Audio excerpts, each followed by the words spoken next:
네, 할렐루야. 주님께서 주신 참 좋은 날, 복이 가득한 날인 줄 믿습니다.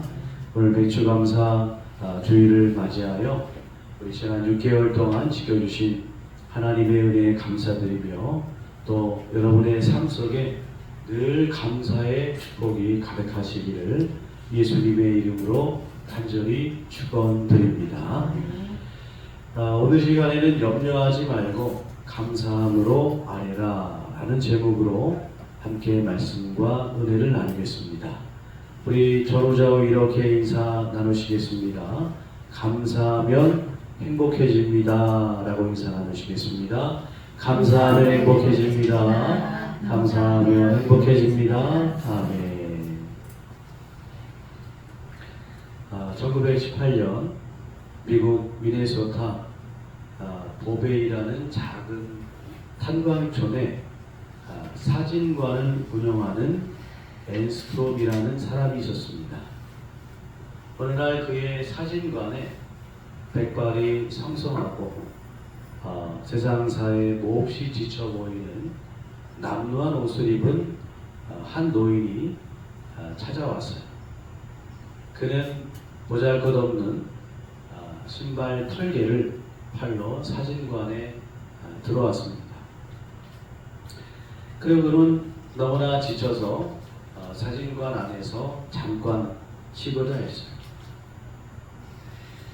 저기 혹시 차 한 잔 얻어 마실 수 있을까요? 라고 이 노인이 묻기에 이 앤스트롬이 빵과 스프를 가져다가 이 노인에게 이제 대접을 했습니다. 소박한 음식이었지만 그 음식을 받아든 그 노인은 하나님 앞에 그 자리에서 감사 기도를 드리는 것이었어요. 사진사였던 앤스트롬은요, 그 모습을 보고 큰 감동과 전율을 느꼈습니다. 야, 작은 것에도 감사하는 이 노인이 너무나 큰 사람처럼 보였다고 해요. 그래서 그는 그 자리에서 사진을 찍게 됩니다. 여러분, 우리가 후에는 그림으로 보게 되지만 이 사진을 이 사진사의 따님이 이 그림으로, 유화 그림으로 그리게 되는데 우리가 자주 봤던 그림이죠. 바로 은혜라는 그림입니다. 예전에는 이 그림이 참 많이 이제 이렇게 보여졌었는데 지금은 이 그림이 잘 별로 보여지지 않는 것 같더라고요. 오랜만에 이 그림을 유심히 보고 있으니 참 마음이 뜨거워집니다. 야, 나에게는 감사할 게 너무나 많구나. 작은 빵덩어리, 초라한 스프 한 그릇에도 하나님께 감사하는 그 모습. 우리가 정말 이 시대에 필요한 감사의 모습이 아닐까 생각이 되어집니다. 우리는 너무나도 많은 것을 누리고 있습니다. 너무나도 잘 먹고 너무나도 좋은 곳에 누리고 이제 살다 보니까 오히려 작은 것에 대한 감사를 잃어버릴 때가 많은 것 같아요. 어떤 사람은 이런 말을 했습니다. 행복해서 감사하는 것이 아니라 범사에 감사하기 때문에 행복하다. 여러분, 주님께 감사하는 자가 되어서 주님이 주시는 은혜로 행복이 충만하시기를 주님의 이름으로 간절히 축원드립니다. 첫 번째는요, 아무것도 염려하지 말고 우리는 감사해야 됩니다. 도스토옙스키의 단편 소설 하찮은 사건이라는 소설이 있습니다.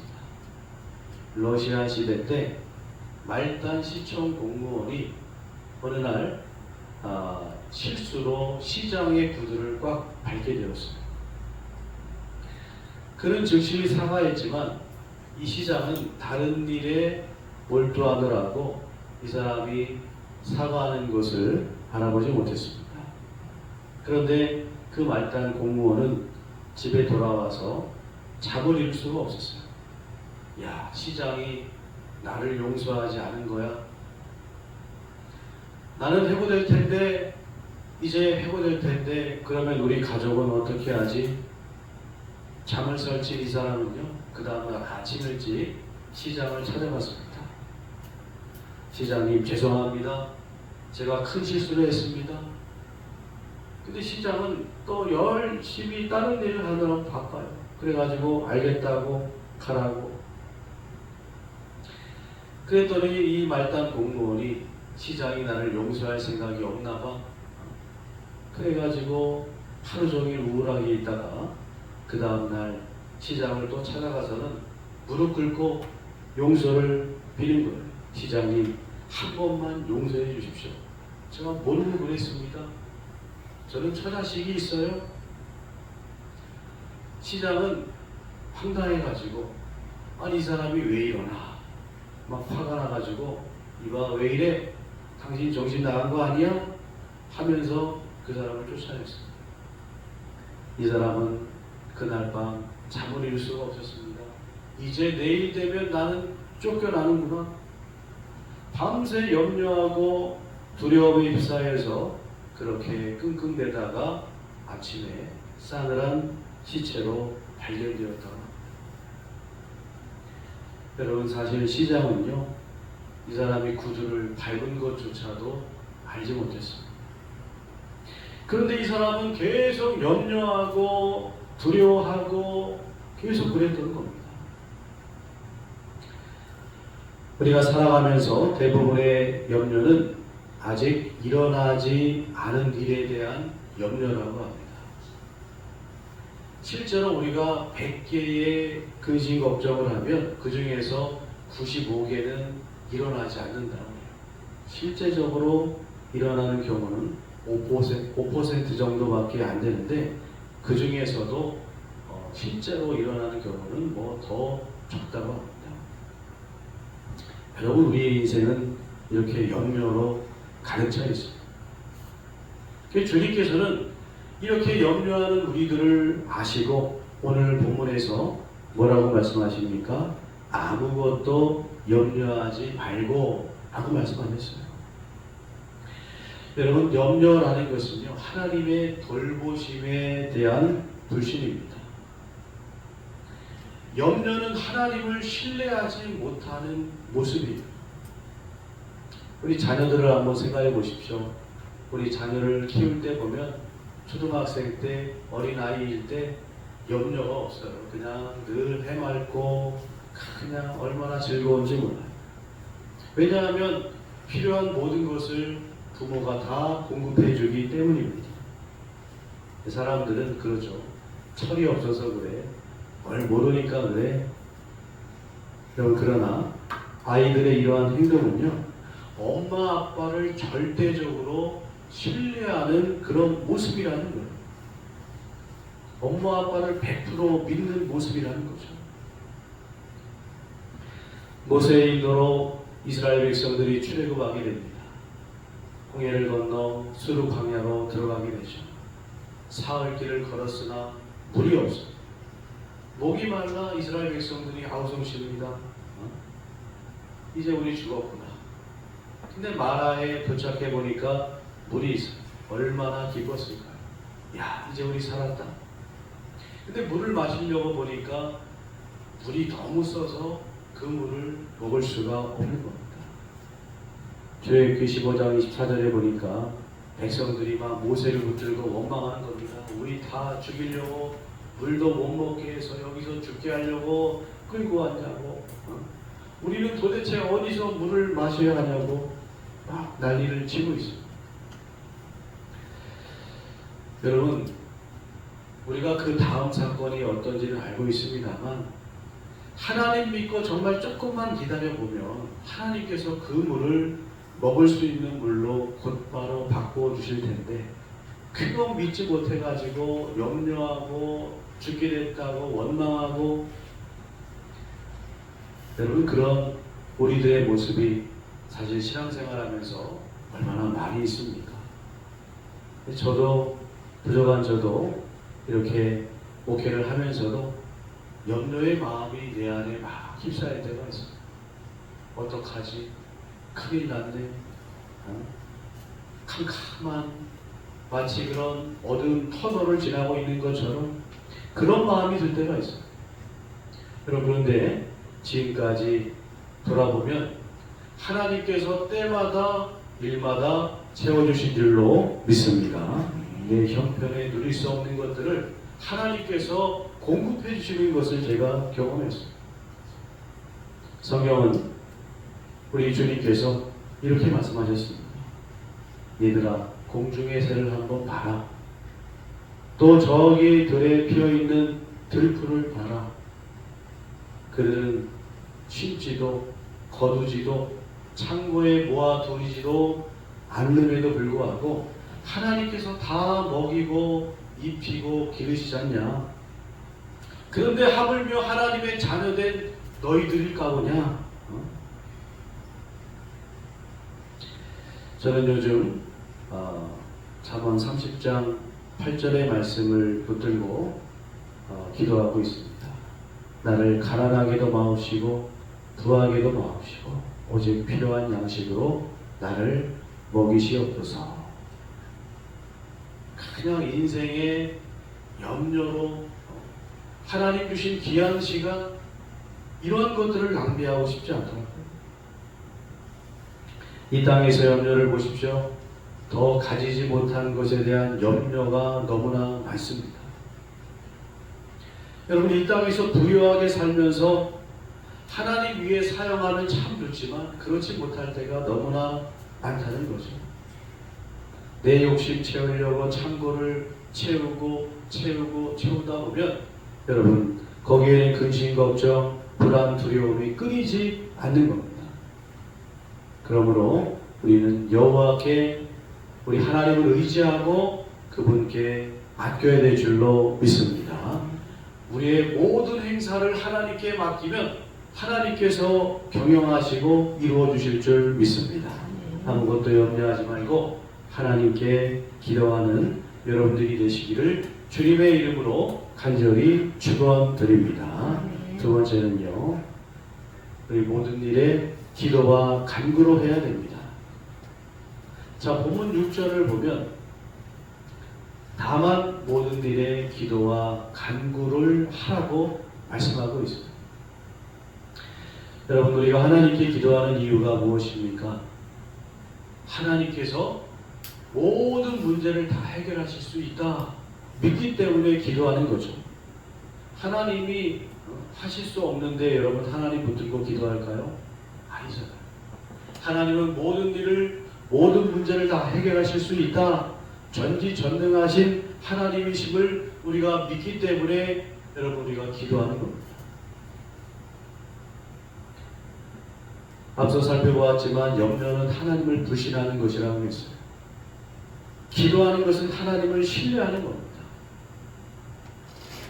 제가 아무리 강단해서 믿고 기도하십시오, 믿고 기도해야 됩니다, 막 억지로 그냥 밀어붙이고 막 기도를 시켜도 여러분 물론 믿음이 생기는 경우도 있지만 그렇게 해서 우리 안에 믿음이 더욱더 성숙하고 굳건해지지 않는다는 거예요. 내 안에 결단이 필요한 겁니다. 내가 기도해야지. 그래, 기도해야지. 염려하지 말고 근심하지 말고 먼저 기도해야지. 여러분, 기도할 때 그리고 믿음으로 하나님을 신뢰할 때 우리의 문제가 해결될 줄로 믿습니다. 여기도 순복음교회 조영기 목사님이 유럽을 돌아다니시면서 부흥 집회를 하셨던 적이 있어요. 그때 스위스의 한 자매가 연락이 왔습니다. 유방암으로 13번의 수술을 받았으나 암이 전이가 돼가지고 시한부 통보를 받았습니다. 그래가지고 조영기 목사님께 기도를 받으려고 찾아왔어요. 조영기 목사님도 오시오, 함께 기도합시다. 이 자매가 왔는데 보니까 이게 막 거의 너무나도 얼굴이 창백하고 걸음도 겨우 걷고 조영기 목사님이 이 순간 가슴이 그냥 덜컥 내려앉으시다는 거예요. 이거 괜히 오라고 그랬나? 이런 마음이 드시더라는 거예요. 그래가지고 그래도 하나님께 기도하자 붙들고 그냥 안수하고 기도했다고. 그런데 이 자매의 병세가 호전될 기미가 보이지 않는 거예요. 다음 날에도 그냥 뜨겁게 붙들고 함께 막 합심 기도합니다. 성의 셋째 날 되니까 가슴에 있던 큰 암덩어리가 점점 작아지게 되었다고 해요. 그리고 나흘째 되는 날에는 이 암이 흔적도 없이 사라졌다는 거예요. 당시 독일에서 부흥회를 할 때는요, 요 앞에 의사가 있어가지고 이 사람이 진짜 나았는지 가짜인지 거기서 검증을 했다고 해요. 근데 보니까 여기 가슴 쪽에 암덩어리가 있었는데 이 암이 흔적도 없이 사라져 버리는 거죠. 그래가지고 이 의사가 깜짝 놀라서 나도 안수해 주십시오 목사님, 나도 문제가 있어요 막 그러더라고요. 여러분, 조영기 목사님이 훌륭한 목사님이시지만 그러나 조영기 목사님이 치료하신 것이 아니에요. 하나님께서 그 자매를 치료하신 줄 믿습니다. 그 자매의 믿음을 보시고 치료하셨어요. 물론 믿음이 있어도 치료가 안 되는 경우도 있습니다.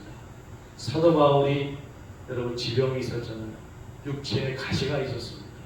그럼에도 불구하고 그가 하나님 앞에 내 병 좀 고쳐주십시오 라고 했을 때 하나님께서는 내 은혜가 내게 족하다 라고 말씀하셨습니다. 물론 하나님의 뜻이 계셨기 때문에 우리는 다 알 수는 없어요. 여러분, 인생의 위기 앞에서 의연하게 기도하는 것은 결코 쉬운 일이 아닙니다. 왜냐하면 끊임없이 마귀는 우리를 흔들기 때문이에요.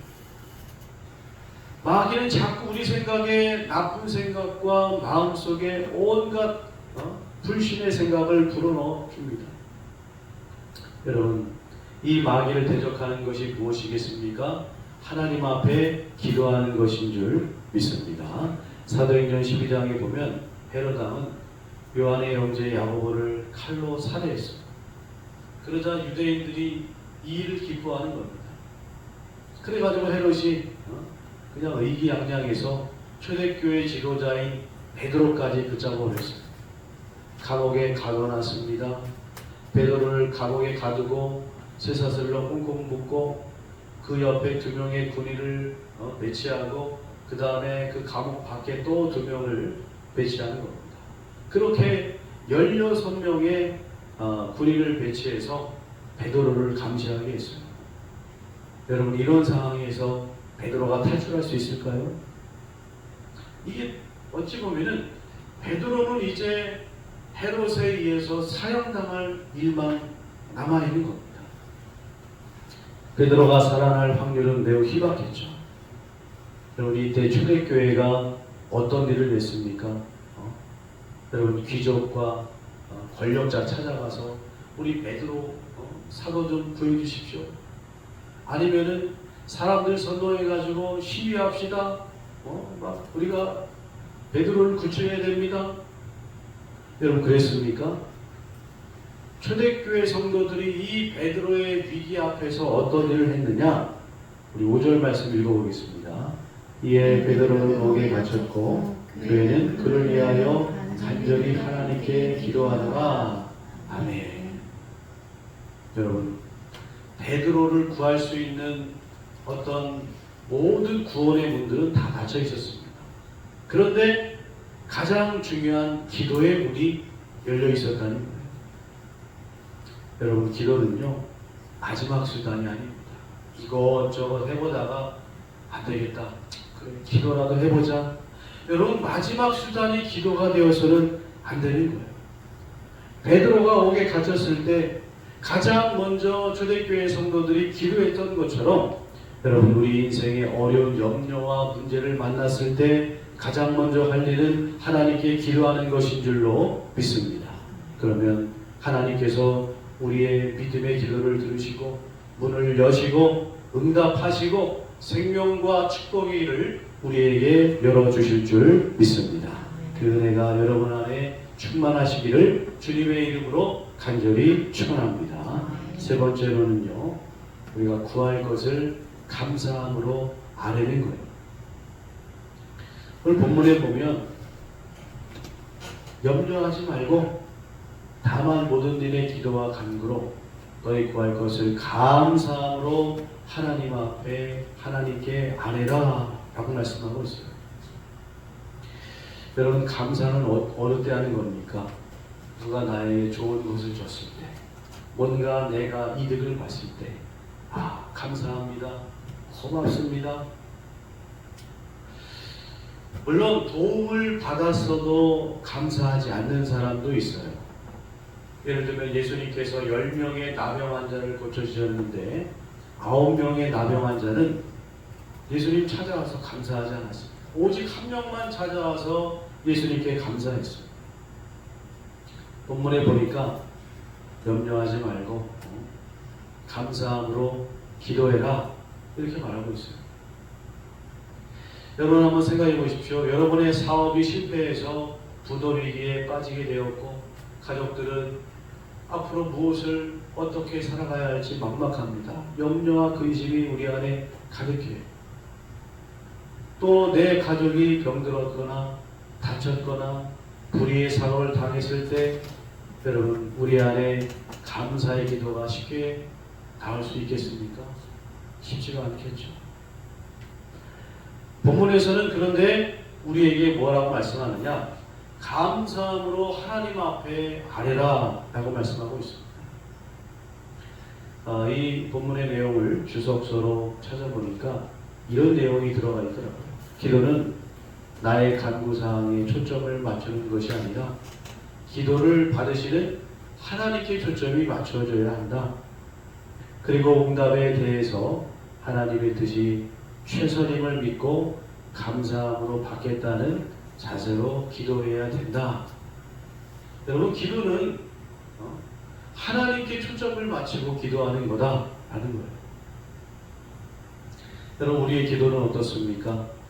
저도 부끄럽습니다만 늘 하나님 앞에 불평하고 원망하고 그냥 내 근심 걱정만 토로하고 갈 때가 너무나 많아요. 기도 안에 하나님에 대한 사랑과 찬양과 경외의 마음이 하나도 없고 그냥 기도하고 나서도 여전히 염려하고 기도하고 나서도 여전히 불안해하는 그러한 모습일 때가 우리 안에 너무나 많이 있다는 겁니다. 여러분, 우리가 어린아이와 같은 떼쓰는 기도에서 이제는 조금 더 믿음으로 성숙한 신앙의 자세로 기도하는 아버지의 마음을 헤아리는, 그래서 기도하는 여러분들의 모습이 되시기를 주님의 이름으로 간절히 부탁을 드리겠습니다. 요즘 날씨가 매우 덥죠. 그런데 오후가 되면 정말 너무나 뜨겁더라고요. 근데 감사한 것은 구름이 쫙 낄 때가 있어요. 그러면 얼마나 시원한 바람이 몰려 들어오는지 모릅니다. 그 옛날 이스라엘 백성들을 구름 기둥과 불 기둥으로 지켜주셨던 그 하나님의 은혜가 막 생각이 난다. 이것 또한 감사한 일이구나. 여러분, 삶 속에서 작은 것 하나하나를 우리가 헤아려 보다 보면 주님께서 베푸신 은혜에 감사할 것들이 넘쳐납니다.